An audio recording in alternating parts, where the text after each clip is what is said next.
একটা এলিট ফোর্সের জন্য, কারণ র্যাবের নামটা রাখা যাবে কি যাবে না সে ডিসিশন পরে।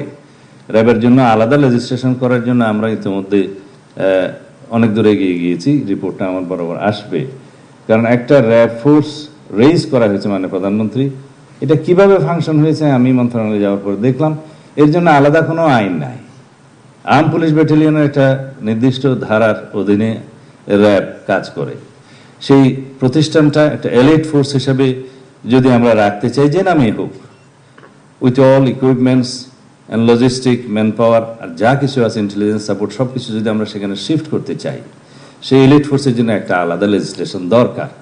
সেখানে তাদের অথরিটি থাকবে, রেসপন্সিবিলিটি থাকবে, সাথে সাথে অ্যাকাউন্টেবিলিটি এবং ট্রান্সপারেন্সি এনশিওর করতে হবে।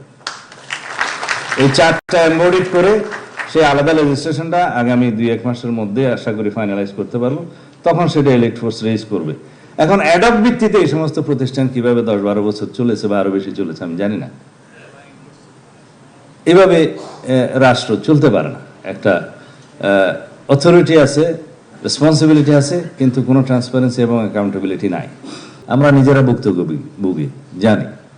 সেই রকম কোনো রিপোর্ট যেন না আসে। যদি থানায় আগত সেবা প্রার্থী যেন কোনো প্রকার হয়রানির ছাড়া আইনি সহযোগিতা পায় তা নিশ্চিত করতে হবে।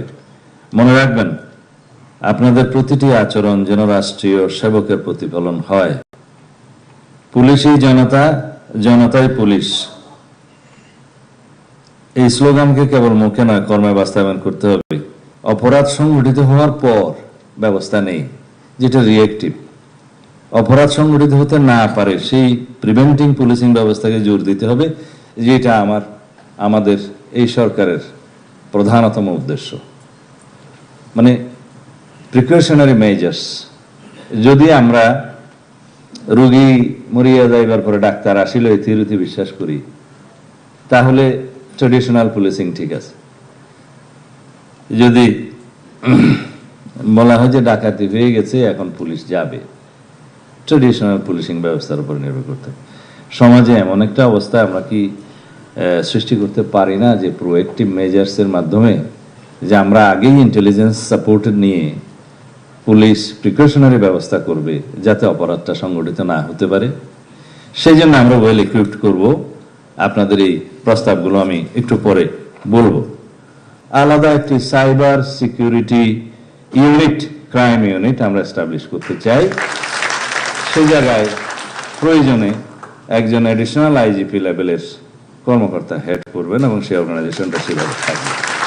এটা যুগের দাবি এবং বর্তমান বিশ্বে সাইবার ক্রাইমের জন্য, ফিনান্সিয়াল ক্রাইমের জন্য, ফিনান্সিয়াল ইন্টেলিজেন্সের জন্য এবং টেলিকমিউনিকেশনের ক্ষেত্রে এগুলো ইন্টারসেপশনের জন্য সরকারি পর্যায়ে যে প্রতিষ্ঠানগুলো আছে সেখানে আমরা এই টিমকে প্রশিক্ষণ দিতে পারি। ইতিমধ্যে কয়েকটি দেশের সাথে আমার কথা হয়েছে। সুতরাং যদি আপনি অনুমোদন করেন তাহলে আমরা সেই দিকে যাব ইনশাআল্লাহ, উইথ লেজিসলেশন, উইথ অর্গানাইজেশন